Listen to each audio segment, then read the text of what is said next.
Hola, muy buenas noches a todos, bendiciones, bienvenidos a esta nueva clase de día viernes, las clases que son de profundización, las clases que no hacen parte del discipulado y que nos ayudan a crecer más en el conocimiento de la palabra, que nos ayudan a tener un mejor entendimiento de lo que hemos venido aprendiendo en el discipulado. Bueno, vamos a ver por aquí. Saluditos, me disculpan todavía con un poquito de tos.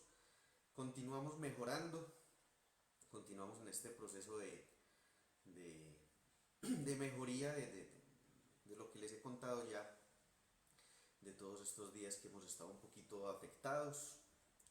Les daremos más detalles la próxima semana, pero por ahora nos ocuparemos de esta clase. A ver, me dicen que me escuchan muy bajo, entonces permítanme por aquí subimos volumen. Ahí me escuchan mejor, ahí mejoró el volumen o no. Me avisan, a ver, también me acerco un poquito más aquí al equipo. Me avisan por favor si mejora el audio o no.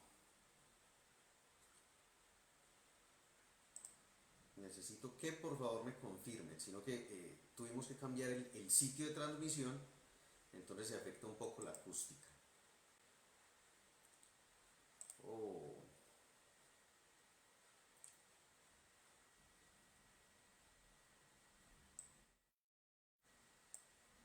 A ver. Ahí todavía no mejora.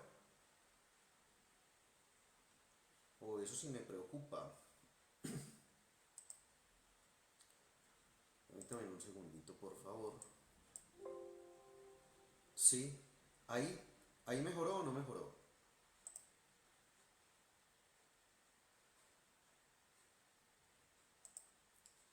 Quisiera que me dijeran si ahí subió un poquito el volumen o no. No entiendo por qué se cambió así tan drásticamente. Regálenme un segundito entonces, por favor.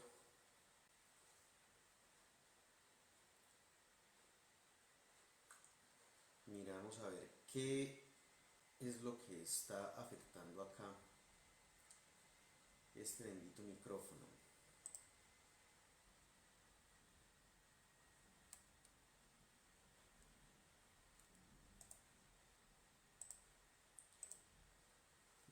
Deben, deben un momentico más entonces, por favor.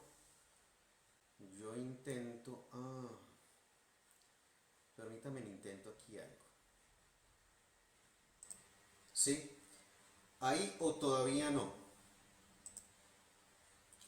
Me dicen por favor si ahí mejoró o no mejoró.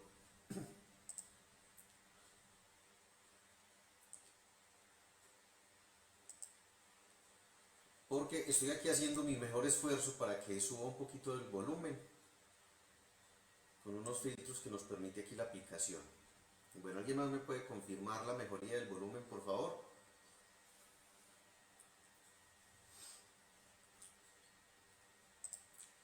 Ok.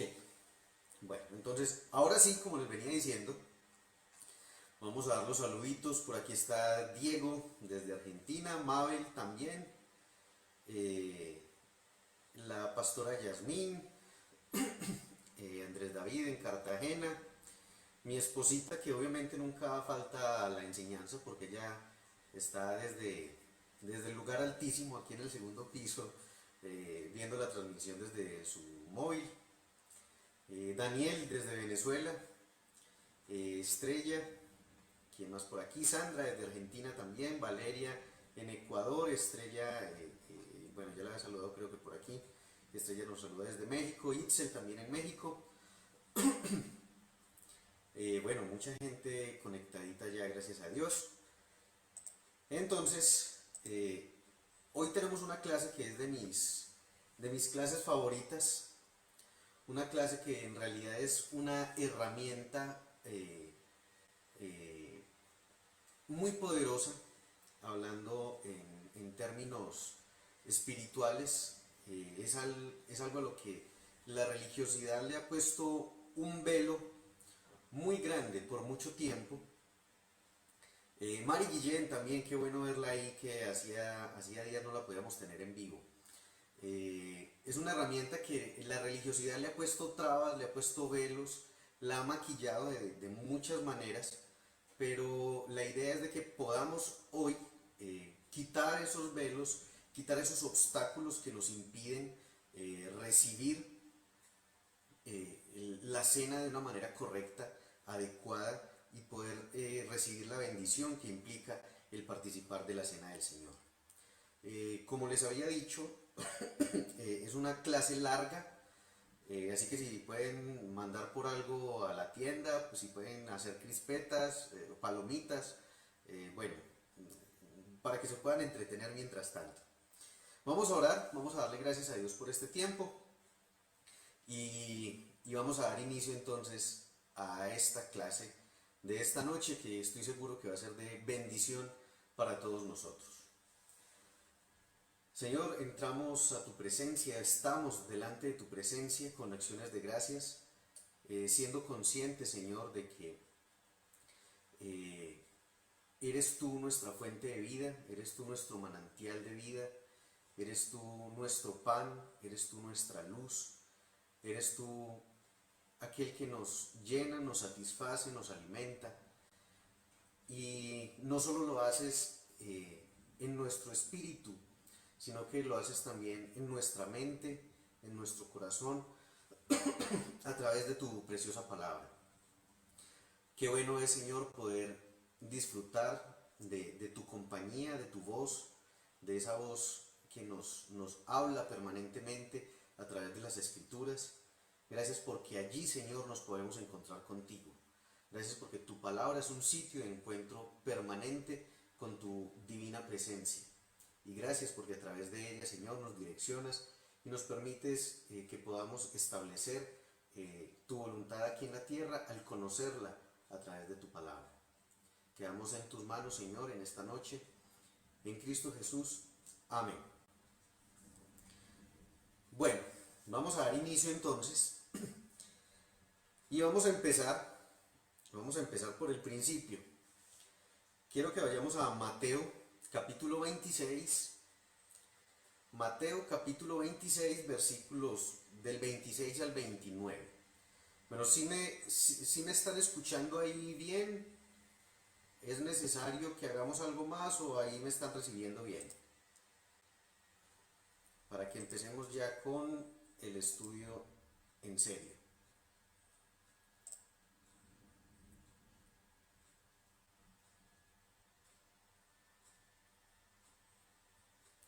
Bueno, esperemos a ver quién dice primero que sí. Ojalá que sí. Ok, bueno, entonces arranquemos. Mateo 26. Ah, ok, muy bien, Diego, muchas gracias. Mateo 26 del 26 al 29 dice así. Mientras comían, Jesús tomó en sus manos el pan y habiendo dado gracias a Dios, lo partió y se lo dio a los discípulos diciendo, tomen y coman, esto es mi cuerpo. Luego tomó en sus manos la copa y habiendo dado gracias a Dios se la pasó a ellos, o sea, a los discípulos, diciendo, beban ustedes de esta copa, porque esto es mi sangre, con la que se confirma la alianza, sangre que es derramada en favor de muchos para perdón de sus pecados. Pero les digo, no volveré a beber de este producto de la vid hasta el día en que ustedes lo beban de nuevo conmigo en el reino de mi Padre. Tenemos aquí entonces el día en el que se celebra la primera cena, la primera santa cena, la primera cena del Señor. Pero vemos de que es necesario, como dice en Colosenses 2 del 16 al 17, es necesario que veamos la sombra, es decir, veamos lo que antecedió a, a esta celebración. Colosenses dice, por tanto, que nadie los critique a ustedes por lo que comen o beben o por cuestiones tales como días de fiesta, lunas o sábados. Se está refiriendo a lo anterior, al antiguo pacto. Todo esto no es más que la sombra de lo que ha de venir, pero la verdadera realidad es Cristo. Es decir, como lo hemos explicado antes, lo que sucedió en el Antiguo Testamento era una sombra de lo que había de ocurrir luego con Cristo. Sin embargo, es necesario que en muchas ocasiones recurramos a las sombras, es decir, recurramos al Antiguo Testamento para dar claridad a estos temas que hacen parte del nuevo pacto. Ahora, recordemos que en este momento Jesús se encontraba bajo el antiguo pacto todavía, porque el nuevo pacto, como lo hemos hablado anteriormente, empieza a regir a partir de Hechos 2, que es cuando con la venida del Espíritu Santo se sella la obra de Cristo ya definitivamente. ¿Sí? En la cruz se consuma la obra de Cristo, pero con la venida del Espíritu Santo esa obra es sellada por completo.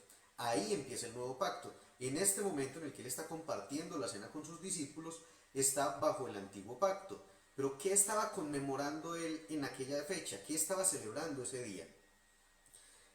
Es bueno que nos devolvamos entonces ahí mismo en Mateo 26, perdón, al versículo 17 que dice, el primer día de la fiesta en que se comía el pan sin levadura, los discípulos se acercaron a Jesús y le preguntaron, ¿dónde quieres que te preparemos la cena de Pascua? Ese día, el día en el que se hace la Santa Cena, se estaba celebrando la Pascua. Él está sentado con los discípulos el primer pasaje que acabamos de leer, él está celebrando la Pascua con sus discípulos. Hola, Amparito, ya le estaba extrañando. Él estaba celebrando la Pascua con los discípulos y es entonces el punto en el que inicialmente nos vamos a centrar, en la celebración de la Pascua. Así que para poder entender la cena del Señor tenemos que ir a la sombra, y la sombra de la cena del Señor es la Pascua. Entonces vamos a la Pascua. ¿Dónde se habló por primera vez de la Pascua? Tenemos que ir hasta Éxodo capítulo 12. Recuerden el método de estudio que les daba hace unos días acerca de la primera mención. La primera mención es buscar la primera vez que se utiliza determinado término en la Biblia para poder esclarecer o profundizar más acerca de él. Entonces, como la sombra de la cena es la Pascua, busquemos la primera Pascua. ¿Qué pasó en la primera celebración de Pascua? Éxodo capítulo 12, y vamos a leer desde el versículo 1 en adelante.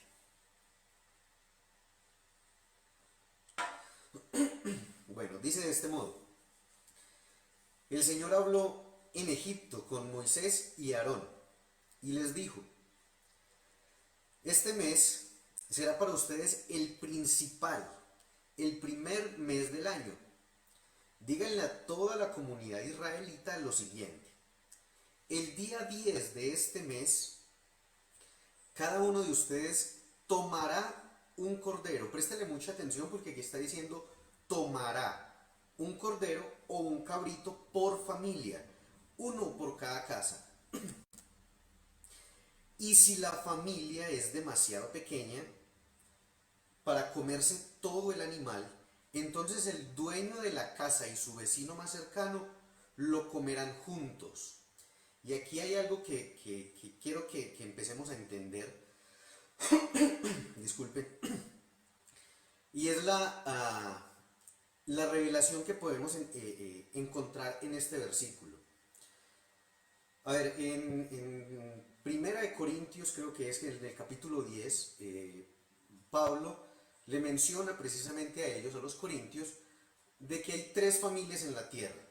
Están los judíos, están los gentiles, que son quienes no son judíos, y está la iglesia de Cristo, ¿sí? Judíos, gentiles y la iglesia de Cristo. Quiere decir que los que hemos creído en Cristo no somos contados como gentiles. Nosotros somos un tema aparte.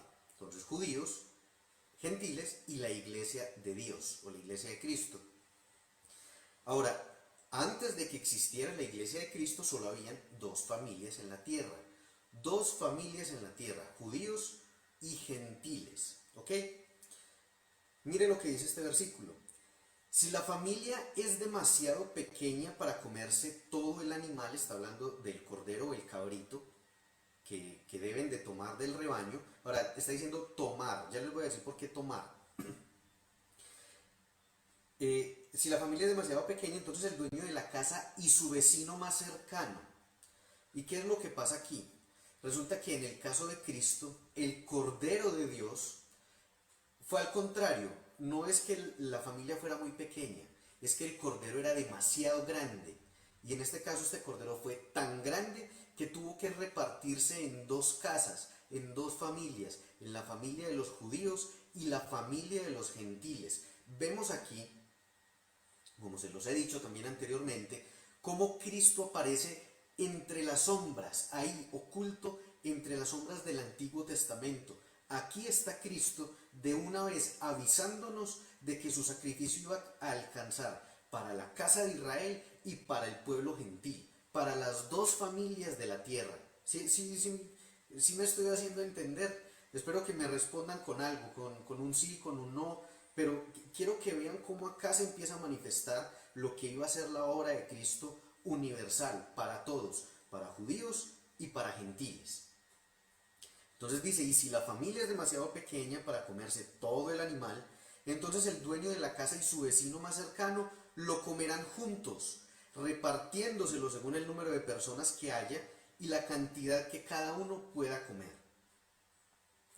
El animal deberá de ser de un año, macho y sin defecto, y podrá ser un cordero o un cabrito. lo guardarán hasta el 14 de este mes. Entonces vea que dice que el día 10 toman el animal del rebaño, es decir, lo sacan del rebaño y se lo llevan para la casa. Pero el día 14 es el día que lo matan, es decir, el animalito va a estar con ellos en la casa durante 4 días. ¿Ok? Entonces, esto también tiene un significado, esto también tiene bueno, pero quiero saber, es que me dicen nuevamente que falta volumen, pero ¿me están entendiendo o no? Porque si me están entendiendo, sí le pido que por favor me colaboren ustedes con volumen o con auriculares, porque no puedo hacer ya más aquí con el volumen. Quiero que entendamos algo con el tema de los 4 días. Y es que el día 4, o más bien el número 4 en la Biblia, representa la creación, representa la tierra como tal. Son 4 puntos cardinales, las 4 estaciones. Vemos el 4 manifestado en la creación permanentemente. El 4 representa la tierra. Así que estos 4 días que el Cordero está en casa representa el tiempo que el Cordero de Dios, Cristo, está en la tierra con nosotros los seres humanos. Pero aparte de eso, hay algo también muy interesante en este asunto, y es que el animalito iba a estar con la familia durante 4 días. Eso quiere decir de que era tiempo como para uno encariñarse del animalito, era tiempo como para uno estar acariciando el animalito, buscarle hasta nombre, mimarlo, no sé, dormir con él. De pronto no sé si había personas que eran muy afines a los animales en ese tiempo, pero era tiempo suficiente, esos 4 días, para tomarle amor al corderito o al cabrito. Y eso nos muestra de nuevo a Cristo, porque el tiempo que Él estuvo acá fue tiempo suficiente para que nosotros estuviéramos con Él. Bueno, hablo de la especie humana, obviamente, porque nosotros no vivimos en ese tiempo, pero fue tiempo suficiente para que nos encariñáramos con Él, para compartir con Él, para amarlo, para enamorarnos de esa figura tan bella de Cristo, de todo lo que irradiaba, y llegar al mismo punto del Cordero. 4 días y había que matar al Cordero. Todo el tiempo que estuvo Jesús aquí y había que matarlo, no había escapatoria, porque si Él no moría no había salvación para nosotros. Entonces vemos allí también la representación de Cristo nuevamente, del tiempo que estuvo en la tierra, cómo el animalito podía terminar enamorando a la familia, pero tenía que morir. Y lo mismo Cristo. Muchos, porque muchos, así como muchos votaron por Él para decir sí, que lo crucifiquen, habían otros que no querían y que lo amaban y que lloraron su muerte y que les dolió todo esto, pero que era necesario, que se necesitaba que pasara para que hubiera salvación, redención y vida eterna para todos nosotros.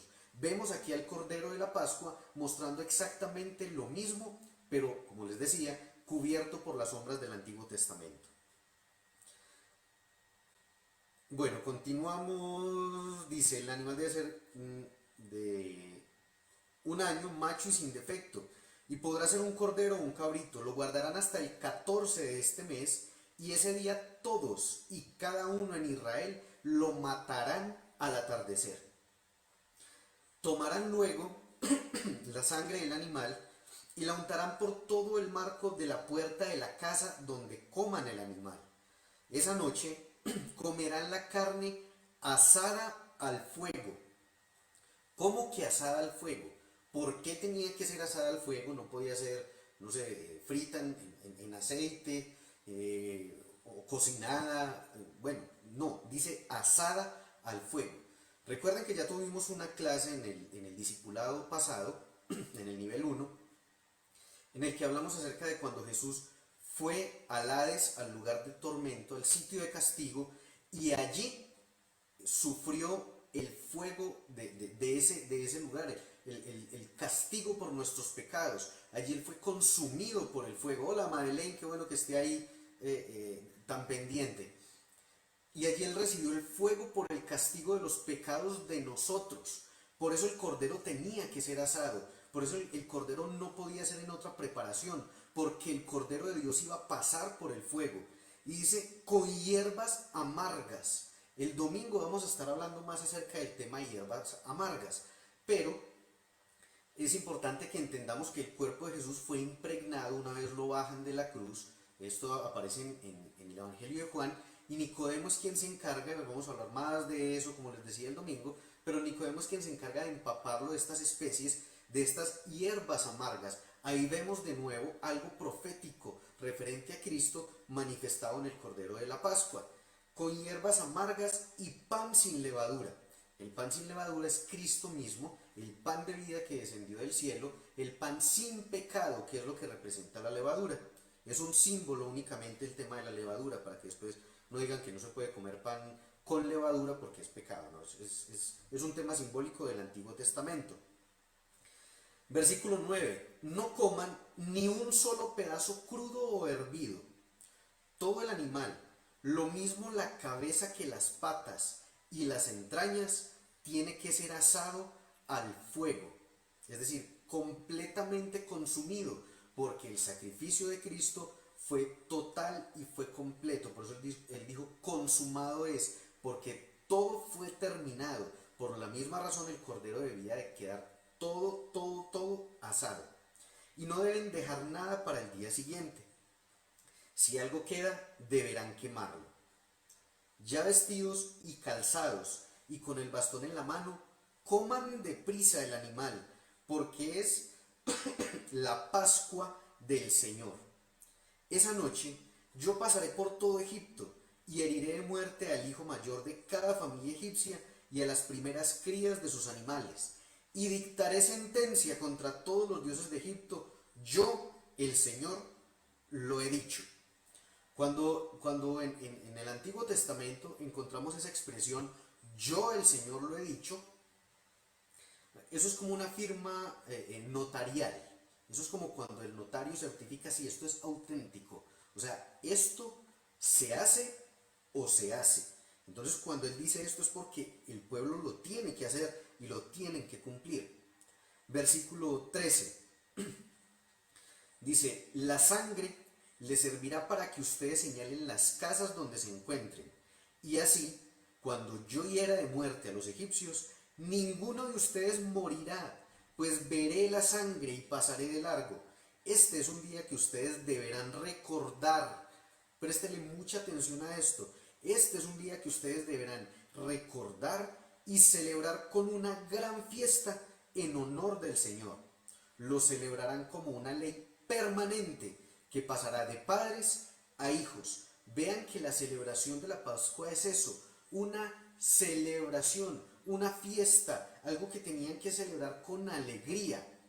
Mi pregunta es, en que todavía hayamos llegado a la cena, ¿por qué la Santa Cena fue un momento de tristeza para la iglesia de Dios? ¿En qué momento se perdió esto? Si bajo la ley, aunque aquí todavía no había sido dada la ley, porque sucede unos días después en el monte Sinaí, cuando ya ellos han salido de Egipto, de una vez Dios empieza a anticipar la ley y les dice, lo celebrarán como una ley permanente. Es decir, podríamos decir que este fue el primer decreto de la ley antes de que la ley fuera entregada a plenitud. Y así, cuando uno estudia el tema de la celebración de la Pascua en la cultura judía, ellos lo siguieron haciendo cada año. Igual lo siguieron haciendo y lo celebraban y era una gran fiesta para ellos. ¿Por qué algo que bajo la ley, bajo un pacto que no es tan grande, tan completo, tan perfecto como lo es el pacto que tenemos nosotros ahora, si es un pacto que tuvo que ser reemplazado precisamente por un pacto muchísimo mejor? ¿Por qué en el pacto que tenemos nosotros lo que reemplaza esta celebración, que sería la cena del Señor, se volvió algo que es causa de tristeza, incluso de estrés para las personas? Y se detienen frente al vino y frente al pan a pensar, ¿será que ceno o no ceno? ¿Ceno o no ceno? ¿Y si ceno y me muero? ¿Y si ceno y me enfermo? Pero ya vamos a descifrar todo esto, a darnos cuenta cómo la religión ha puesto un velo enorme y nos ha impedido la felicidad de celebrar la cena del Señor. Si antes se celebraba con alegría la Pascua, ahora imagínense actualmente la cena ¿Cómo debe celebrarse entonces? ¿Con qué gozo y con qué emoción en el corazón? Seguimos más adelante, versículo 21.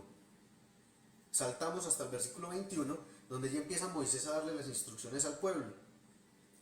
Luego Moisés mandó a llamar a todos los ancianos de Israel y les dijo: vayan y seleccionen un cordero o cabrito por cada una de sus familias y maten el animal para la Pascua.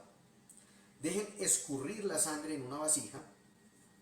Después tomen un manojo de ramas de hisopo y mójenlo en la sangre. Con el hisopo unten la sangre en la parte superior y en ambos lados, o sea, por todo el marco de la puerta de sus casas. Que nadie salga de la casa hasta la mañana. Pues el Señor pasará por la región para herir de muerte a los egipcios. Pero cuando Él vea sangre en la parte superior y en ambos lados del marco de la puerta, el Señor pasará esa casa de largo. No permitirá que su ángel de la muerte entre en la casa de ustedes y los hiera de muerte. Recuerden que estas instrucciones son una ley perpetua que... Perdón que me salté aquí. Recuerden que esas instrucciones son una ley perpetua que ustedes y sus descendientes deberán obedecer para siempre. Cuando entren en la tierra que el Señor ha prometido darles, seguirán celebrando esta ceremonia. Entonces sus hijos preguntarán: ¿qué significa esta ceremonia? Y ustedes contestarán: es el sacrificio de la Pascua del Señor, porque Él pasó de largo las casas de los israelitas en Egipto. Y aunque hirió de muerte a los egipcios, salvó a nuestras familias. Cuando Moisés terminó de hablar, todos los presentes, y póngale de nuevo atención a esto, todos los presentes se postraron y adoraron hasta el suelo. Y así el pueblo de Israel hizo tal como el Señor había ordenado por medio de Moisés y Aarón. Ellos empezaron a celebrar desde antes de la celebración, porque ya empezaron a ver la manifestación del poder de Dios que iba a haber en esa ocasión. Ahora, ¿qué significa Pascua? Precisamente lo que acabamos de leer. Significa pasar por alto. La celebración de la Pascua, la palabra Pascua, significa pasar por alto. ¿Qué tiene que ver eso, si es una celebración del pueblo de Israel, con nosotros? Pablo nos lo explica en Romanos 3, 24 al 26. Siendo justificados gratuitamente por su gracia, por medio de la redención que es en Cristo Jesús, a quien Dios exhibió públicamente como propiciación por su sangre, a través de la fe, como demostración de su justicia, porque en su tolerancia Dios pasó por alto los pecados cometidos anteriormente, para demostrar en este tiempo su justicia, a fin de que Él sea justo y sea el que justifica a quien tiene fe en Jesús. A nosotros también se nos pasó por alto los pecados. Con nosotros también sucedió una Pascua. Con nosotros también pasó algo similar. Fuimos cubiertos con la sangre de Cristo para que el heridor no nos tocara, para que ya no hubiera más muerte en nuestra vida, para que ya pasáramos del reino de las tinieblas al reino de la luz, al reino de Cristo. En nosotros también, como nos dice aquí Pablo, Dios pasó por alto nuestros pecados. Así que nosotros también tenemos una Pascua que celebrar, solo que la Pascua nuestra es una Pascua mucho más grande y mucho más completa que la de la nación de Israel. Ahora, entonces usted dirá: bueno, listo, entonces, ¿cómo hago para celebrar la cena con esta mentalidad de Pascua? Ahora, no le estoy diciendo que es una mentalidad judaizante, porque creo que ya hemos hablado que cero ley, cero tradición, nada de esto. Lo que estamos es encontrando la relación que hay entre la Pascua y la Cena del Señor. Entonces, como estamos encontrando esa relación, miremos de qué manera podemos hallar una conexión entre la cena y la Pascua. Porque pues no vamos a ahorita matar a algún animal de la casa para untar en la puerta de las viviendas de cada uno. Pero lo que sí podemos hacer es prestar atención a esto. Salmo 141:3 dice: Señor, pon guarda a mi boca, vigila puerta de mis labios. O sea que la boca es la puerta que nosotros tenemos en nuestra vida. Recuerde que de la abundancia del corazón habla la boca, es decir, de la boca sale lo que nosotros tenemos en el corazón. Y aquí nos está diciendo la palabra que la boca es la puerta de nuestro ser, vigila la puerta de mis labios. Así que como no vamos a matar a ningún animal, ni vamos a pintar la puerta de nuestra casa, lo que sí hacemos es poner en esta puerta el vino que representa la sangre de Cristo. Empezamos a ver entonces cómo empiezan a cuadrar todas las fichas. Vemos cómo de algún modo la palabra nos va mostrando de que no necesitamos acudir a ese ritualismo judío de una ley que ya pasó, sino que el mismo Dios nos ha provisto a nosotros de una puerta que es nuestra boca, a través de la cual no solo sale lo que está en nuestro corazón, sino que entra la bendición de Dios a través de la cena del Señor. Como no vamos a matar ningún animal, es el vino que representa la sangre, o el jugo de la uva que representa la sangre del Cordero, la sangre de Cristo, la que pasa por esta puerta, por la puerta de nuestro cuerpo, la puerta de nuestro ser. Y hay otra cosa más que hace parte digamos, de la tradición del cine, que nos ha vendido una idea errónea acerca de la salida del pueblo de Israel.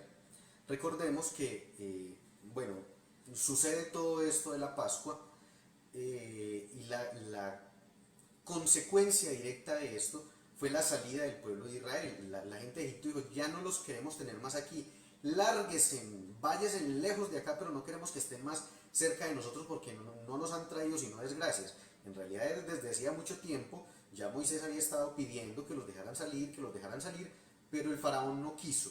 Como causa del endurecimiento del corazón de faraón, pues sucedieron todas estas situaciones a los egipcios. Ahora, lo que nos ha mostrado Hollywood es de que cuando sale la nación de Israel de allí de Egipto, en la película más vieja que yo veía cuando estaba niño del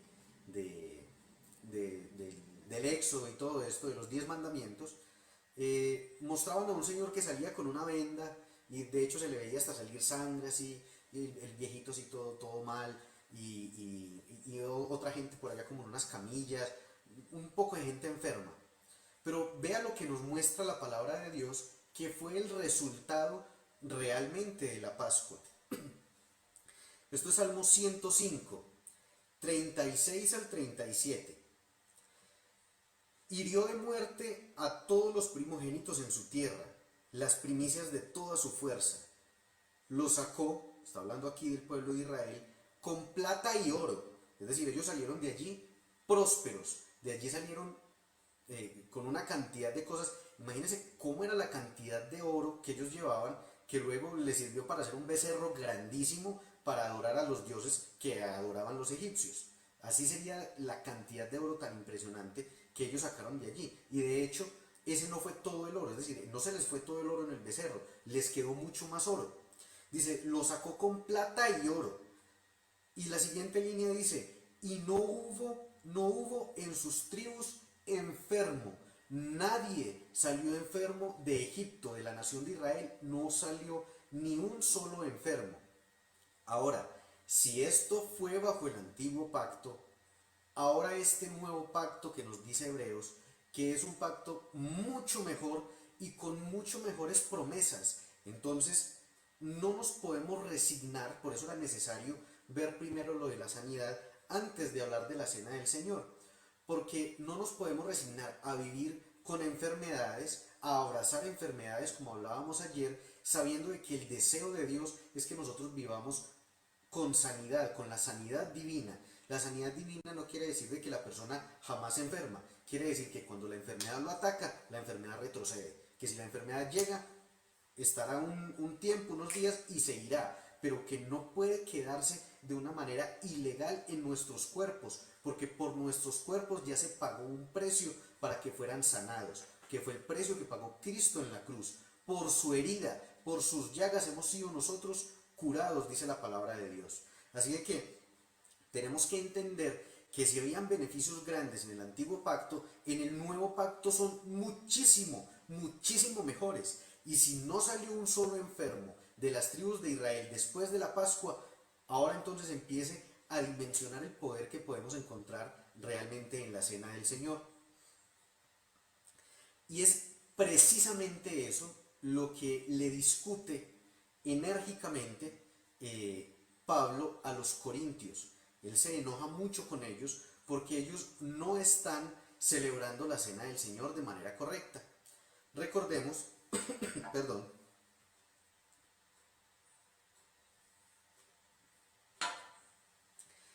recordemos que Corinto era una de las principales provincias de Roma.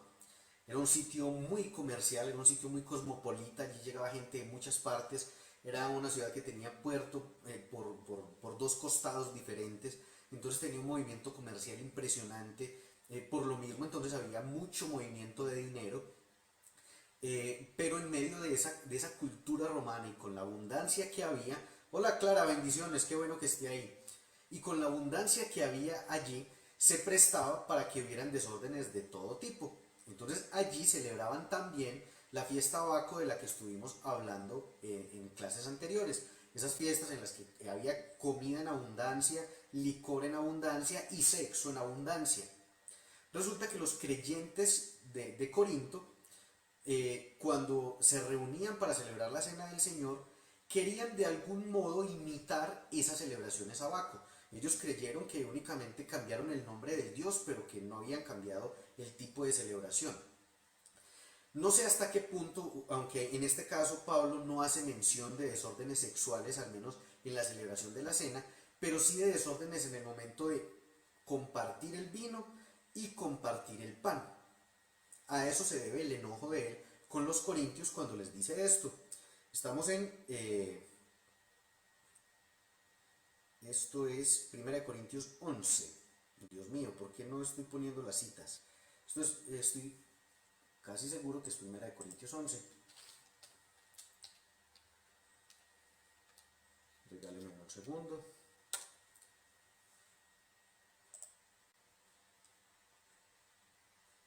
Sí, esto es 1 Corintios 11, versículo 23 en adelante. No, leámoslo desde el 20.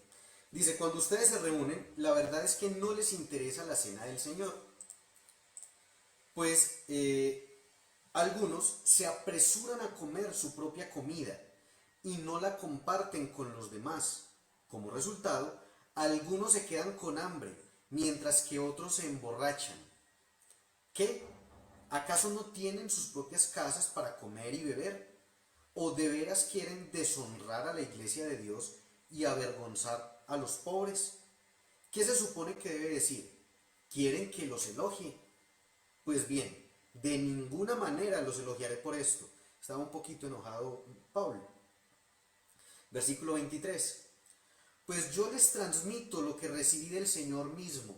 Y esto es muy tremendo porque cuando uno estudia la vida de Pablo se da cuenta de que fue Jesús mismo el que le enseñó a él doctrina. De hecho dice que fue el mismo Jesús el que le enseñó acerca de la cena del Señor, de la Santa Cena. Pues yo les transmito lo que recibí del Señor mismo. La noche en que fue traicionado, el Señor Jesús tomó pan y dio gracias a Dios por ese pan. Luego lo partió en trozos y dijo, esto es mi cuerpo, el cual es entregado por ustedes. Hagan esto, ¿qué dice ahí? Hagan esto en memoria de mí, en memoria de Cristo. La cena es en memoria de Cristo. Hagan esto en memoria de mí. De la misma manera, tomó en sus manos la copa de vino después de la cena y dijo, esta copa es el nuevo pacto entre Dios y su pueblo, un acuerdo confirmado con mi sangre. Hagan esto en memoria de mí todas las veces que la beban, pues cada que coman este pan y beban de esta copa, anuncian la muerte del Señor hasta que Él vuelva. Mi pregunta es, ¿por qué cuando Moisés da la orden de que hagan la celebración de la Pascua, la gente dice, se tiene que hacer como está dicho? O sea, hay que cumplirlo como se ha dicho. esta es la orden, se dijo así, se hace así. ¿Por qué, si lo que Jesús dice es hagan esto en memoria de mí, por qué en las iglesias se hace la cena no en memoria de Cristo, sino en memoria de la persona? Y obligan a la persona a que empiece a hacer memoria y a decir, a ver, ¿yo pequé o no pequé? A ver, ¿será que yo peleé con mi esposa o no? ¿Será que yo me disgusté con mis hijos o no? ¿Será que hice algo malo o no? Y empieza la gente como en esa duda. A ver, ¿participo de la cena o qué hago? Y empiezan con esa duda, como con el deseo de hacerlo, pero con el miedo al mismo tiempo. ¿En qué momento se tergiversó esto al punto de que no se hace en memoria de Cristo, sino en memoria de las personas? Se les olvidó que en la Pascua el protagonista era el cordero, el animalito. En ningún momento Moisés dijo, y cuando vayan a matar al cordero y cuando vayan a comer del cordero, asegúrense que no hayan pecado. No, jamás. Jamás se mencionó eso y lo pueden leer de nuevo en Éxodo 12. Y si lo encuentran, bueno, no sé qué apostar con ustedes, pero no van a encontrar esa expresión por ninguna parte. Jamás la van a encontrar, porque el protagonista era el cordero, no las personas. De hecho, todas las instrucciones van centradas al cordero. El cordero debe ser de un año, macho, perfecto, lo deben de preparar así, asá, lo comen de este modo. Todo está centrado en el cordero. ¿Por qué en la cena del Señor todo se centra en las personas? ¿Por qué la religiosidad y por qué nosotros permitimos que la religiosidad nos volteara a la celebración de la cena del Señor y ahora nos pongan a hacer un ejercicio de introspección a ver si nosotros estamos o no estamos en pecado? Como si no fuera en memoria de Cristo, sino en memoria mía. Como cuando dice en memoria de mí, no fuera en memoria de Cristo, sino en primera persona, en memoria mía. A ver yo cómo me he comportado, a ver si me merezco cenar. Y se nos olvida que no nos merecemos nada. Nosotros no merecemos sino el fuego eterno. Es lo único que nosotros nos merecemos. No más, no nos merecemos más. Entonces yo sigo sin entender por qué la iglesia de Cristo hoy sigue queriendo llenar de terror a la gente al momento de la cena. Pero mire si usted ha pecado, fíjese si ha pecado, a ver si es digno. Pues vamos a ver ahora, a continuación, en qué consiste la dignidad de la cena y si realmente quienes obligan a la gente a esa introspección de si han pecado o no, si son ellos más bien los que están cenando indignamente. Versículo 26 dice, pues cada que coman este pan y beban de esta copa, anuncien la muerte del Señor hasta que Él vuelva. Pero ¿cómo que anunciarlo? Si de hecho los calendarios nos muestran que estamos en el 2021 después de Cristo. Todo el mundo sabe que estamos en después de Cristo. Ya Cristo vino, ya Cristo murió. ¿A quién hay que anunciarle si todo el mundo sabe que Cristo murió y resucitó? La muerte hay que estársela anunciando, hay que estársela recordando permanentemente al sujeto que fue exhibido en la cruz, del que estuvimos hablando hace 8 días. Recuerdan que Cristo pagó por nosotros y en el momento en el que Él pagó la deuda por nosotros y fue borrado toda cuenta en nuestra contra, Él fue exhibido y avergonzado públicamente, Satanás. A Él hay que estarlo recordando a través de la cena del Señor, la vergüenza que pasó en ese sitio. Es a Él a quien se la anunciamos, es a Él a quien recordamos que Cristo murió para derrotarlo a Él. Versículo 27. Por lo tanto, cualquiera que coma este pan o beba de esta copa del Señor en forma indigna es culpable de pecar contra el cuerpo y la sangre del Señor. Si ve, Oscar, ahí dice que uno no puede tomar la cena indignamente. Ya vamos para allá, Sandra. Ahí dice que no se puede tomar la cena del Señor indignamente. Claro, tiene toda la razón. Eso es lo que dice la palabra. No le estoy cambiando un ápice a la palabra. Versículo 28. Por esto, cada uno debería examinarse a sí mismo antes de comer el pan y beber la copa. En algún momento está diciendo examínese si está en pecado. No, vea lo que dice. Porque el que come y bebe sin discernir correctamente el cuerpo del Señor. Ahí cambia bastante.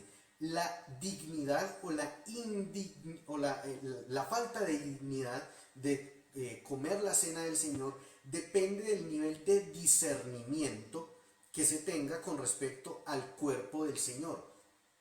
Si la persona no entiende de qué es lo que significa el cuerpo y la sangre de Cristo, está participando de la cena indignamente. ¿Por qué? Porque no saben de qué se trata. ¿A qué dignidad se refiere? Devolvámonos unos versículos atrás, cuando él estaba tan enojado con los corintios. ¿Por qué? Porque ellos estaban llegando como si fuera cualquier comida, como si fuera el cumpleaños del vecino, que yo llego y como mucho y qué rica la comida y chao y me fui. No se trata de comer, se trata de discernir, de entender el significado del cuerpo y el significado de la sangre de Cristo. Acá no se trata de si estoy en pecado o no estoy en pecado, porque quiero que levante la mano el primero que pueda llegar a coger la copa y el pedazo de pan en la cena del Señor y decir: estoy absolutamente libre de pecado, ni de pensamiento, ni de palabra, ni de obra, ni de omisión.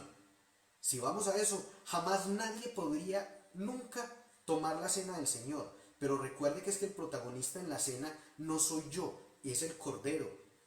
De hecho, y no quiero que esto suene a cinismo, pero de hecho el llegar a tomar el pan y la copa y entender de que precisamente de que soy humano y de que permanentemente peco, es lo que hace maravillosa la celebración de la Cena del Señor, porque estoy participando de algo que no me merezco y que por gracia, porque todo es por gracia, lo puedo disfrutar delante del Padre. De eso se trata la cena. Si se tratara de mi propia dignidad, entonces ¿a qué vino Cristo? Yo mismo no puedo obtener mi propia dignidad. Fue necesario que Cristo viniera a pagar por mi dignidad para que yo fuera digno delante del Padre, para que yo fuera acepto delante del Padre. Si mi dignidad la comprara yo mismo, entonces Jesús no vino a nada, vino a pasear nomás. Pero la dignidad de la que está hablando aquí el apóstol Pablo se refiere al entender, ¿verdad? Aquí mismo lo está diciendo. No estoy tergiversando ni estoy acomodando o forzando un texto bíblico. Ahí mismo dice: porque el que come y bebe sin discernir correctamente el cuerpo del Señor. Se da cuenta de que es a eso a lo que se refiere el comer o el participar de la cena del Señor indignamente. Tanto que en el versículo 30 dice: esa es la razón por la que muchos de ustedes son débiles y están enfermos, o incluso algunos han muerto. No se trata de que Dios haya castigado a estas personas, se trata de que, como en la cena, que es lo que voy a explicar a continuación, a través de la cena hay una manifestación de fe de parte nuestra acerca de la sanidad de Dios para nosotros. Como eran personas que llegaban a simplemente atragantarse con comida, no estaban entendiendo el poder y el significado de la cena, entonces no estaban aprovechando ese poder para ellos. Entonces, enfermos llegaban, comían y se iban igual de enfermos. Y entonces por eso él dice: muchos están enfermos, debilitados e incluso han muerto porque no han aprovechado el poder de la cena para ellos. No han sabido aprovechar el significado real de la cena para nutrir su vida y para fortalecer sus cuerpos. Por eso muchos se han debilitado y se han muerto. Ahora sí empieza a tener más sentido todo esto, ¿cierto? Ahora, como el propósito,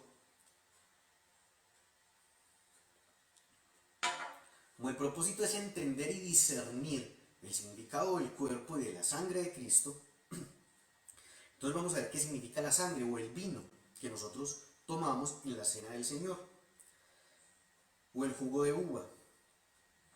Colosenses 1, del 12 al 14. Dice: con gozo, dando gracias al Padre que nos hizo aptos. Vea que es el Padre que nos hace aptos a nosotros para participar de la herencia de los santos.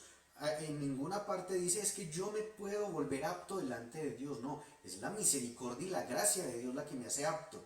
Yo en ningún momento voy a poder ser digno de tomar la cena. Jamás. Yo. No sé si alguno de ustedes puede decir de ustedes mismo lo contrario, pero yo, Oscar Ramírez, jamás voy a ser digno de tomar la cena.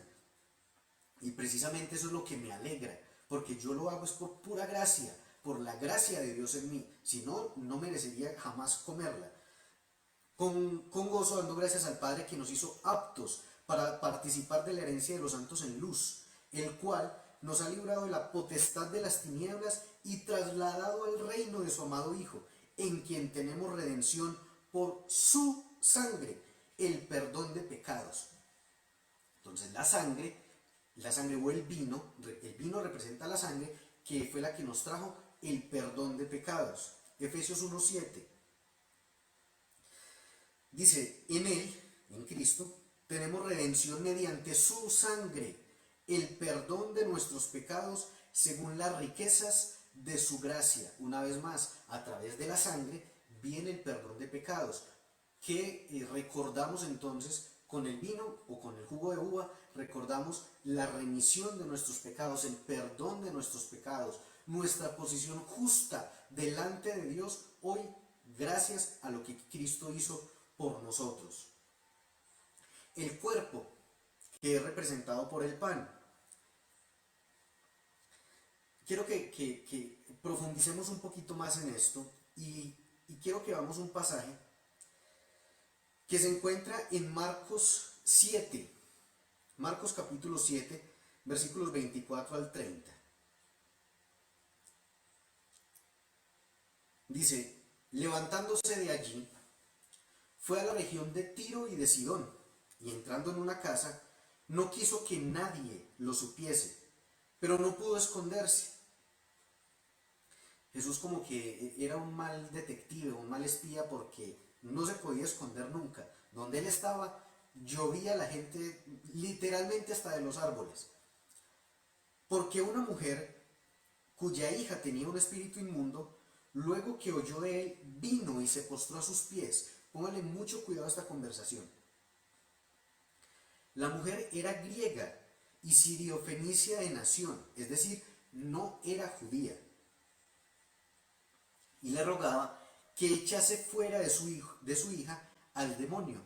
Es decir, la niña estaba afectada. Recuerde que en Hechos 10:38 nos manifiesta de que las afecciones o los ataques del diablo se manifiestan también en enfermedades. Es decir, la niña estaba enferma por un ataque del demonio. Pero Jesús le dijo, deja primero que se sacien los hijos, porque no está bien tomar el pan de los hijos y echarlo a los perrillos. Es decir, que aquí Jesús está relacionando directamente el pan, de una manera alegórica, pero está comparando el pan con la sanidad. Es decir, el pan del que él está hablando aquí es la sanidad, y le está diciendo, esta sanidad es pero para los hijos, o sea, para los de la nación judía, es para ellos nomás. Le está diciendo, porque no está bien tomar el pan de los hijos y echarlo a los perrillos, o sea, a los que no son de esta familia. De hecho, la forma en la que se refiere a ella es un término bastante fuerte, bastante, podría ser hasta despectivo. En la generación de cristal en la que estamos podríamos decir, ay, pero es que Jesús le está haciendo bullying, Jesús la está discriminando, pero no, realmente quiere mostrarnos algo a través de esto, y vea la respuesta que le da ella. Sí, Señor, pero aún los perrillos debajo de la mesa comen de las migajas de los hijos. Ella entendió de qué él estaba hablando. Ella entendió que ese pan era sanidad. Ella dijo, pues, si ese es el pan para los hijos, al menos yo quiero unas migajitas para la niña mía.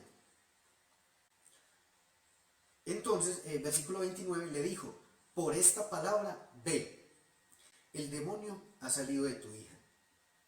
Y cuando ella llegó a su casa, halló que el demonio había salido y la hija estaba acostada en cama. Entonces vemos allí que Jesús asocia el término pan de una manera alegórica con la sanidad. Ahora recordemos que fue en su cuerpo que Él llevó nuestras enfermedades, y que de eso ya hablamos martes y jueves pasado. Fue en su cuerpo, ese cuerpo que Él manifiesta simbólicamente en la cena con el pan, que Él lo representa más bien con el pan, y lo parte y les dice, así también va a ser partido mi cuerpo, cuando les entrega el pan. Ahora, ¿de qué pan estamos hablando? El matzá, para los que toman apuntes, se los voy a deletrear. M de mamá, A, T de tetero, Z, A al final con tilde, matzá. Pan, ese es el pan de la Pascua. Ese es el pan que se utilizaba o que incluso algunos judíos todavía utilizan hoy en día para la celebración de la Pascua. ¿Qué características tiene este pan? Este pan se hace sin levadura, se hace horneado y no se entiende todavía por qué, pero debido a una tradición antiquísima de los judíos, este pan siempre se ha preparado con agujeros, o sea, le hacen huequitos y con rayas. ¿Será que ven a Cristo ahí en ese pan? Sin levadura, la levadura recuerden que simboliza el pecado. Horneado, ya hablamos acerca del horneado, del fuego que vivió Cristo también allí en el lugar de tormento. Con agujeros, los agujeros en las manos de Cristo y en los pies y en el costado, y con rayas por los azotes de Cristo en su cuerpo, los 39 desgarradores azotes que sufrió Jesús con un instrumento que se llamaba el flagellus, que eran unas correas de cuero largas que en sus extremos tenían pedazos de metal, pedazos de hueso, de cualquier cosa que se pudiera enganchar a la carne para que cuando alaran el látigo de nuevo desprendiera pedazos de tejido. Ese fue el azote que utilizaron 39 veces con nuestro Señor. Ese fue el elemento de castigo que utilizaron los romanos con él. El famoso flagellus, lo pueden buscar en internet. Ese pan profetizaba ya lo que iba a ser, lo que se iba a convertir el cuerpo de Cristo, que iba a pasar por esto mismo, horneado, con agujeros y con rayas. El pan entonces nos representa ese cuerpo que fue maltratado, partido, casi que destrozado por nosotros, para llevar en él la sanidad, en llevar en él la enfermedad, para darnos a nosotros la sanidad. De hecho, hoy veíamos, mi esposa y yo estábamos viendo de nuevo la película de la Pasión de Cristo.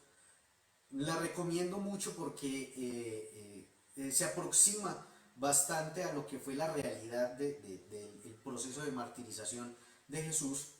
Si la quieren ver en este fin de semana, ahora más tarde o mañana, no sé, se la recomiendo. Los que de pronto la han visto, yo creo que todos la hemos visto, pero es muy bueno recordarla. Así rápido, antes de continuar con esto, otras películas que me gustaría recomendarles y que es bueno ver con toda la familia es la saga completa de las Crónicas de Narnia. Los libros de las Crónicas de Narnia fueron escritos por C.S. Lewis, un gran apologeta de la fe cristiana del siglo XIX. Él nació a finales del siglo XIX y murió, al contrario, nació a finales del siglo XVIII y murió a mediados del siglo XIX. Y fue alguien que defendió la fe desde lo que él sabía hacer, desde la literatura. Y escribió estos libros, libros de fantasía, pero totalmente basados en doctrina. Ustedes que pues ya traen un largo recorrido con nosotros aprendiendo, yo sé que cuando empiecen a ver las películas de nuevo, ahora con el conocimiento que tienen, van a empezar a ver doctrina y van a empezar a ver tal vez muchas de las enseñanzas que han visto con nosotros por todo lado. Ahora la presenta, bueno, me parece excelente. ¿Por qué? Porque por ejemplo en el caso de la primera parte, que es el león, la bruja y el ropero, nos muestra todo lo que fue la obra de Cristo, absolutamente todo. En la segunda, que se llama El Príncipe Caspian, nos habla acerca del empoderamiento del hombre en su posición ahora como hijo de Dios, el tomar su rol como hijo de Dios, reinando en esta vida, como dice Romanos 5:17. Y la tercera parte, que se llama La travesía del viajero del alba, nos muestra lo que es los ataques de Satanás a la mente humana y cómo nosotros debemos resistir a esa batalla permanente que se libra en nuestras mentes precisamente. Salió todo en verso. Y sin esfuerzo, como dicen por ahí. Así que los invito, estas son películas, digamos, no religiosas, pero que tienen un alto contenido doctrinal y que nos ayudan a entender de una manera didáctica todo lo que es este mundo espiritual y la palabra de Dios y todo esto. Ahora, les estaba hablando acerca de la pasión de Cristo porque nos muestra, nos retrata de una manera muy cercana, históricamente hablando, lo que fue el suceso de tortura de Jesús, porque fue algo muy similar a lo que se muestra allí. Aunque en algunas cositas hay algunos excesos, en otras tal vez hasta se puede quedar corta en cuanto a la forma en la que le insultaron, le menospreciaron, lo trataron mal, pero él siempre guardando silencio, porque él sabía que detrás de esa aparente derrota había una gran victoria para él y para todos nosotros. Una victoria que podemos verla en los 39 azotes de Jesús. Podemos encontrar de que hay 39 enfermedades principales, 39 enfermedades principales que se las voy a enumerar. Están las enfermedades cerebrales, neurológicas, endocrinas, hematológicas, inmunológicas, metabólicas, oncológicas, oftalmológicas, ópticas, odontológicas, esofágicas, cardíacas, vasculares, pulmonares, gástricas, intestinales, pancreáticas, hepáticas, biliares, renales, vesicales, uretrales, uterinas, ováricas, prostáticas, venéreas, dermatológicas, osteotendinosas, musculoesqueléticas, de la colágena, psiquiátricas, psicosomáticas, psicosociales, infecciosas, autoinmunitarias, genéticas, reumáticas, inflamatorias y geriátricas, 39 en total. De ahí se desprenden todas las demás enfermedades que atacan el cuerpo humano. 39 enfermedades y 39 azotes. No se equivoca el profeta Isaías cuando dice que por sus llagas hemos sido nosotros curados. Así que cuando usted y yo participamos de la cena del Señor, estamos recordando esto, el poder que emanó de la cruz para nosotros, para traer sanidad, para traer redención y para traer vida eterna a nuestras vidas. Así que la cena del Señor es algo que no podemos dejar de celebrar pensando en si será que me lo merezco. Tiene razón, no se lo merece. Por eso hay que hacerlo, porque no nos lo merecemos, porque no merecíamos que Cristo viniera por nosotros, no merecíamos que Él muriera en la cruz, pero así fue, porque de eso se trata la gracia. Así que si quiere disfrutar de la gracia de Dios, participe de la cena del Señor con toda libertad y alegría, precisamente dándole gracias a Él, diciéndole: Señor, no soy digno en mi carne, pero tú, Cristo, me haces digno delante del Padre para participar de la Santa Cena, de la cena del Señor. Así que esto no es algo simbólico, esto no podemos llevarlo al extremo de decir de que es la transustanciación, que es literalmente la carne y la sangre de Jesús. No, no lo es, pero tampoco lo podemos llevar al otro extremo de decir de que es un símbolo, porque no es un símbolo es la bandera.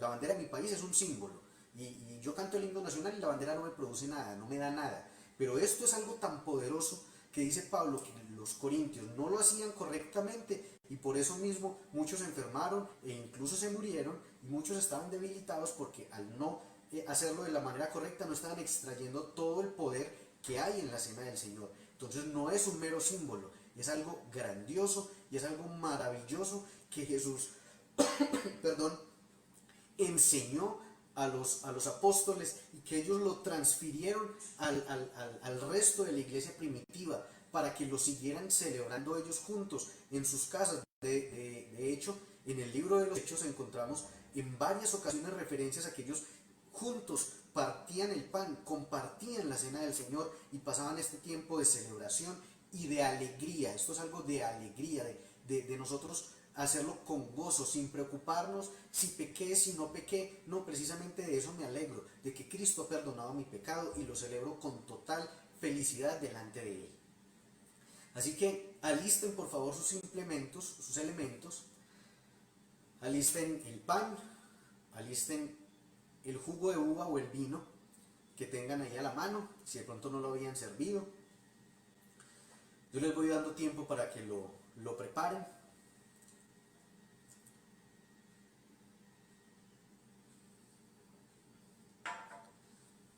Para que lo alisten. Espero que ya lo tengan ahí a la mano. Y entonces recordamos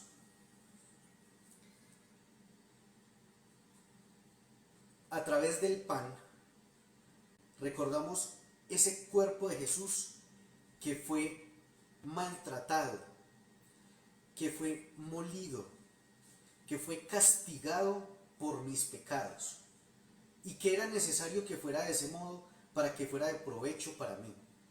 Del mismo modo ha pasado con este pan que ha sufrido un proceso de transformación en trigo y que su última fase fue precisamente ser horneado, así como fue llevado Jesús a las profundidades para recibir un castigo que no merecía, así este pan también fue pasado por el fuego para ser de provecho para mí.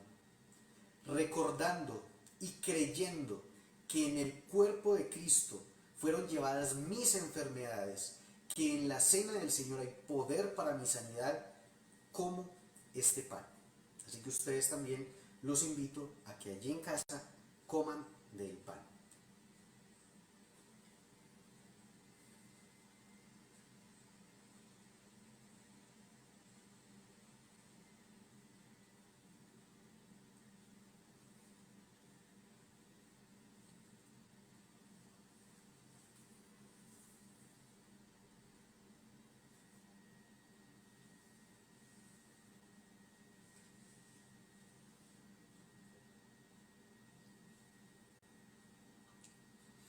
Ahora, con este jugo de uva, en mi caso, si ustedes tienen vino, bueno, no sé, espero que hayan podido conseguir el vino o el jugo de uva. Con este jugo de uva, recuerdo la sangre que fue derramada por mí en la cruz del Calvario, para mi redención, para el perdón de mis pecados, para que yo pueda ser presentado justo, inocente delante del Padre, aun cuando sé que en mi carne soy culpable. Pero doy gracias a Cristo que por su sacrificio supremo hoy soy presentado ante el Padre como inocente, como justo, como perfecto que soy en mi espíritu, gracias a esa sangre preciosa que se derramó y que la recuerdo al tomar de este fruto de la vida.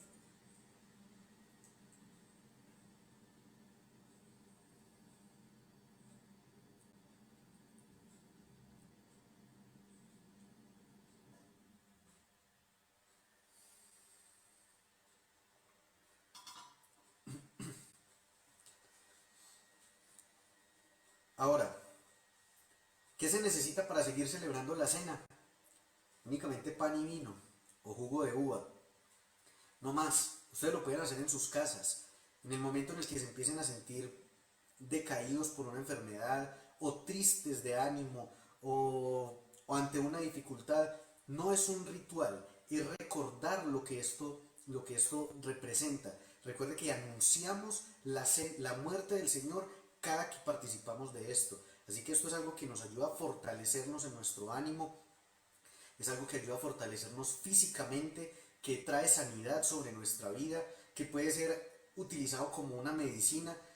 Si es necesario 3 veces al día, si es un caso muy extremo, lo hacemos, pero no necesita de un sacerdote, no necesita de un pastor, no necesita de un ministro. Ya nosotros somos sacerdotes de un nuevo pacto. Hemos sido llamados reyes y sacerdotes, dice la palabra de Dios. Así que no necesitan nada, solo el pan y el jugo de uva para que usted pueda disfrutar de esto en su casa. Igual la idea es de que lo sigamos haciendo periódicamente, ojalá lo podamos seguir haciendo todos los viernes. Por ahora, seguir celebrando la cena juntos y que tanto ustedes allá en sus casas como nosotros acá en la nuestra, mi esposita se encuentra arriba en el segundo piso con la niña, haciendo también la cena, podamos hacerlo juntos, como un mismo cuerpo, como se hacía en la antigüedad en las casas, partiendo el pan, unánimes, juntos, a pesar de la distancia, juntos en un mismo espíritu. Sí, como dice mi esposa, cada que quieran pueden celebrar la cena, cada que lo consideren necesario. Me siento mal, me siento triste, me duele aquí, necesito provisión financiera en mi vida también, porque en la cruz Cristo llevó toda maldición, de eso vamos a hablar próximamente. Todavía no me he decidido si traer esa enseñanza el próximo viernes o otra que tengo también por ahí pendiente, pero la idea es de que entendamos el poder de la cena. Esto no es un mero símbolo o un mero ritual, es algo en lo que hay poder para nuestra vida y es lo que nos explica Pablo precisamente a través de la carta a los Corintios.